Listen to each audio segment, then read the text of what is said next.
प्रिय विद्यार्थियों, आज पीएससी के प्रथम प्रश्न पत्र के इतिहास सेक्शन के प्रश्नों की मैं आपको व्याख्या समझा रहा हूं।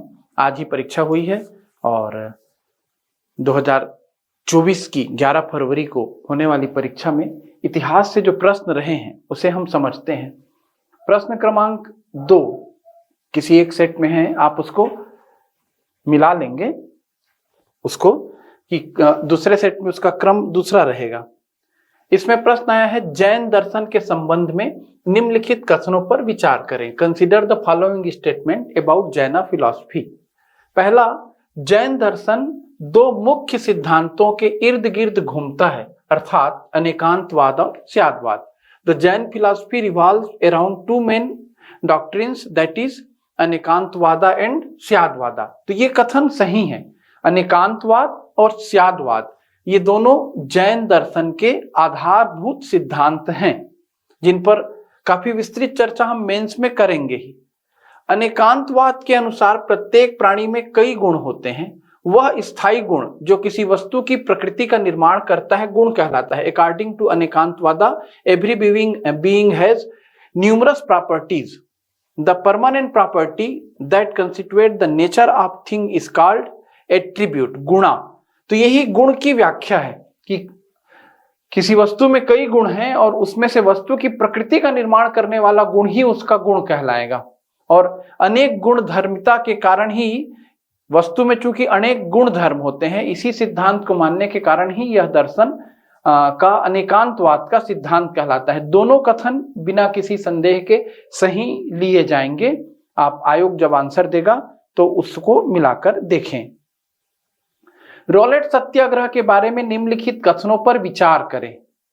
पहला कथन है, रॉलेट सत्याग्रह के बारे में निम्नलिखित कथनों पर विचार करें। Consider the following statements about the Rowlatt Satyagraha. पहला कथन है, रॉलेट सत्याग्रह ब्रिटिश सरकार के खिलाफ पहला अखिल भारतीय संघर्ष साबित हुआ।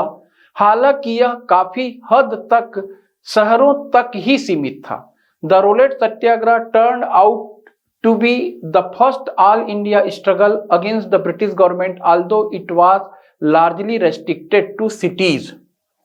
भारत का पहला व्यापक जन आंदोलन यदि कहते हैं तो असहयोग आंदोलन को कहते हैं, लेकिन जन आंदोलन ना कह करके शब्द का प्रयोग देखिए अखिल भारतीय संघर्ष, काफी बड़े पैमाने पर होने वाला संघर्ष।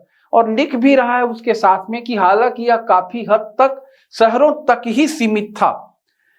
तो ये प्रश्न यद्यपि पहले कथन पर जब आप विचार करेंगे तो थोड़ा सा ऐसा लगेगा कि ये सही है कि नहीं है, लेकिन आयोग जहां तक मेरी समझ कहती है पहले कथन को सही लेगा। दूसरा कथन ले रहा है, रॉलेट एक्ट ने अभिव्यक्ति की स्वतंत्रता जैसे मौलिक अधिकारों पर अंकुश लगाया और पुलिस की शक्तियों को मजबूत किया। The Rowlatt act curbed fundamental rights such as the freedom of expression and स्टेटन पुलिस पावर। दूसरे कथन में तो कोई भी डाउट ही नहीं है। रॉलेट एक्ट को काला कानून कहा गया क्योंकि वह अभिव्यक्ति की स्वतंत्रता जैसे मौलिक अधिकार पर अंकुश लगा रहा था। तो दूसरा कथन पूर्णतः सही है। आंसर या तो केवल कथन 2 सही है होना चाहिए या 1 और 2। और मेरा मन कह रहा है, ये तो किसी विद्यार्थी के पेपर को लेकर के मैं सॉल्व करा रहा हूं आपके सामने, मेरा मन कह रहा है, मेरी सोच और समझ कह रही है आयोग के द्वारा कथन 1 और 2 दोनों को सही लेना चाहिए। अगले प्रश्न की ओर चलते हैं। निम्नलिखित में से किसने कहा भारत भारतीयों के लिए है? बिल्कुल सहज सरल सा प्रश्न है। स्वामी दयानंद सरस्वती का एक कोटेशन है। Who among the following said India for the Indians? Sardar Vallabh Bhai Patel, Swami Vivekanand, Dayanand Saraswati, none of the above. Answer will be C, Dayanand Saraswati. निम्नलिखित में से कौन सी नास्तिक विचारधारा है? Which of the following is the nastik school of thought? तो नास्तिक समझिएगा इसे, वेद निंदक इति नास्तिक, जो वेदों को नहीं मानता वह नास्तिक है। इस दृष्टि से बौद्ध दर्शन नास्तिक है और बौद्ध दर्शन अनिश्वरवादी भी है, एथिस्ट भी है। ईश्वर को भी नहीं मानता। सांख्य दर्शन आस्तिक है क्योंकि वो वेदों को मानता है। हाँ, ईश्वर को मानने वाले संदर्भ में वो ईश्वर का सृष्टि के निर्माण में सीधे सीधे जिक्र नहीं करता, प्रकृति और पुरुष की अवधारणा के माध्यम से ईश्वर को समझाता है। इसलिए सांख्य दर्शन को भी विद्वान अनिश्वरवादी लेते हैं। लेकिन सीधे सीधे इस प्रश्न में नास्तिक विचारधारा का दर्शन पूछा जा रहा है, कहीं से कोई डाउट की जगह ही नहीं है। उत्तर होगा डी, बौद्ध दर्शन, बौद्ध विचारधारा। अगले प्रश्न की ओर चलते हैं। निम्नलिखित में से कौन सा मंदिर वास्तुकला की बेसर शैली का उदाहरण है? Which of the following temple are an example of Vesara style of architect? तो भारत में मंदिर निर्माण की 3 शैलियां हैं, सभी आप जानते हैं। वो 3 शैलियां हैं नागर शैली, मुख्य 3 शैलियां, नागर शैली, द्रविड़ शैली और बेसर शैली। उत्तर भारत की शैली नागर शैली है, दक्षिण की द्रविड़, और दोनों की मिलीजुली शैली बेसर शैली कहलाती है। और इन 4 विकल्पों में से होयसलेश्वर मंदिर बेसर शैली की कला का उदाहरण है। Hoysaleswara temple, Kandariya Mahadev temple, Shri Ram temple Ayodhya and none of above. तो इसमें से कंदरिया महादेव मंदिर मतलब जो खजुराहो का मंदिर है, नागर शैली में जाएगा। श्री राम मंदिर अयोध्या भी नागर शैली का उदाहरण बनेगा, और बेसर शैली का उदाहरण है होयसलेश्वर मंदिर। आंसर होगा ए। तो आप प्रश्नों को देख करके समझ रहे हैं, और भी सभी प्रश्नों को हमने देखा है। काफी हाल ही में ये प्रश्न पत्र तैयार किया गया है, आपको देख करके लगेगा प्रश्नों को। दूसरा, काफी सुलझे हुए प्रश्न आए हैं, आप इन्हें समझें, इन्हें बनाएं। क्वेश्चन नंबर 20, कौन सा आधुनिक भारतीय इतिहास में घटनाओं के सही कालानुक्रमिक क्रम को इंगित करता है? Which one of the following indicates the correct chronological order of the events in modern Indian history? अच्छा प्रश्न है। मॉडर्न इंडियन हिस्ट्री में कौन सी घटनाएं किस क्रम में हुई?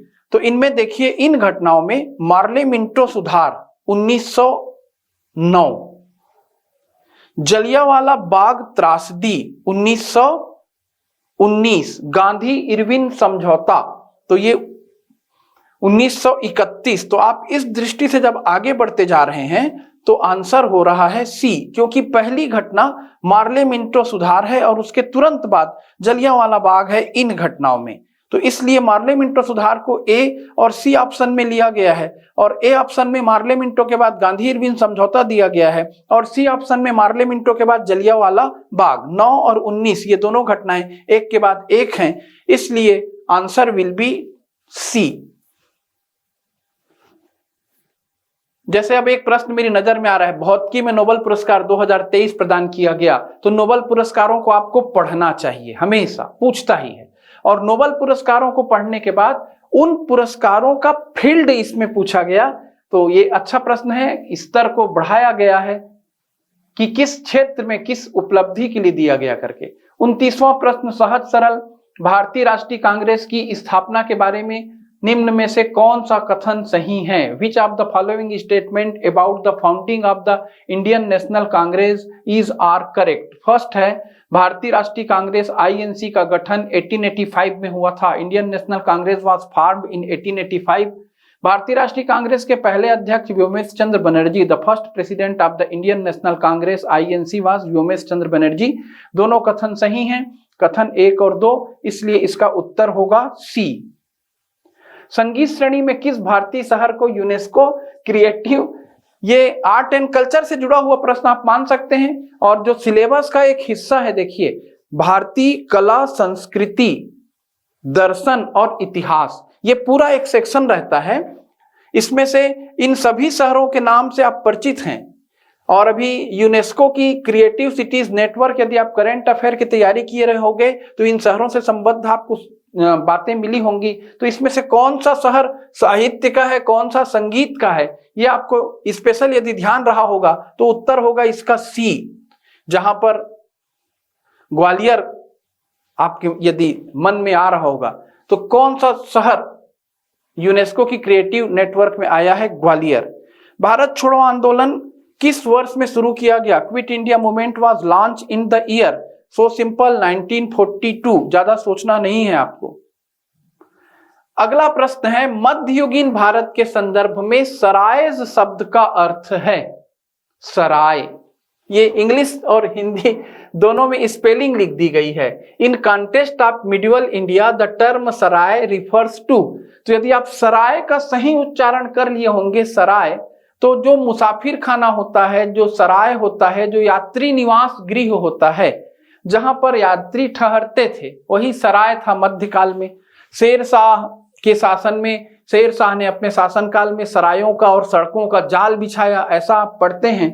तो सराय का सीधा सीधा अर्थ है एक स्थान जिसका उद्देश्य भारतीय और विदेशी यात्रियों, तीर्थयात्रियों, व्यापारियों आदि को अस्थायी आवास प्रदान करना है। A place meant to provide temporary accommodation to Indian and foreign travellers, pilgrims, merchants, traders etcetera. 35 sarai, answer will be C.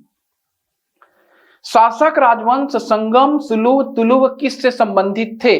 The ruling dynasties Sangam, Sulu, Tulu were associated with. तो सभी जानते हैं ये बड़े प्रसिद्ध राजवंश हैं विजयनगर साम्राज्य के। 36 का आंसर होगा सी। बौद्ध दर्शन की विशेषता के संदर्भ में निम्नलिखित कथनों पर विचार करें। बौद्ध दर्शन, consider the following about the features of Buddhist philosophy. The first statement, बौद्ध दर्शन का बीज गौतम बुद्ध की शिक्षाओं में ही मिलता है। The seed of Buddhist philosophy stressed in the teaching of Gautam Buddha itself. बिल्कुल, बौद्ध दर्शन का मूल स्रोत गौतम बुद्ध की शिक्षाएं ही हैं। और गौतम बुद्ध पर प्रभाव किसका है? तो सांख्य दर्शन का गौतम बुद्ध पर पर्याप्त प्रभाव है। लेकिन यहाँ पर पहला कथन, इसे गलत मानने का कोई आधार नहीं है, पहला कथन सही है। बुद्ध ने हमेशा दार्शनिक समस्याओं में उलझने के बजाय मानवीय कष्टों से मुक्ति के लिए नैतिक जीवन जीने पर जोर दिया। Buddha always emphasized on leading a moral life for an emancipation of human suffering rather than indulging into philosophical problems. तो देखिए, बड़ी एक गंभीर कहानी आती है। गौतम बुद्ध की चर्चा होती है, एक पक्षी को तीर लगा हुआ है और वो पक्षी घायल है। गौतम बुद्ध कहते हैं कि मेरा ध्यान होना चाहिए इस घायल पक्षी का, मैं कैसे उपचार करूं, कैसे इसके तीर को निकालूं और कैसे इसे इसके कष्टों से मुक्ति दिलाऊं। तीर किसने मारा, कहां से आया, ये सब अभी प्रश्न का विषय नहीं है। बिल्कुल इसी तरह मानव और मानवता कष्ट में फंसी हुई है। हम दार्शनिक समस्याओं में न उलझें, मानवीय कष्टों से मुक्ति का मार्ग खोजें। इसीलिए गौतम बुद्ध अक्सर दार्शनिक प्रश्नों पर मौन हो जाया करते थे। इसलिए पहला और दूसरा दोनों कथन पूरी तरह से सत्य हैं। मध्य भारत की मीनारों के संदर्भ में निम्नलिखित कथनों पर विचार करें। Consider the following statement about minars, towers of middle India. 13वीं शताब्दी में निर्मित कुतुब मीनार 180 फीट ऊंची पतली मीनार है जो 5 मंजिलों में विभाजित है। The Qutub Minar built in the 13th century in a 180 feet high tapering tower divided into 5 storeys. और सेकंड है 15वीं शताब्दी में निर्मित चार मीनार 210 फीट ऊंची एक पतली मीनार है जो 4 मंजिलों में विभाजित है। इनकी ऊंचाइयों को लेकर एक कंट्रोवर्सी की स्थिति बन सकती है, इसलिए प्रश्न पर अभी मैं विस्तृत चर्चा नहीं कर रहा हूं, आप इसे मिला करके देखें। पानीपत का तीसरा युद्ध कब हुआ? बहुत सहज सरल प्रश्न है। The third battle of Panipat took place on 1761। Answer will be C 1761।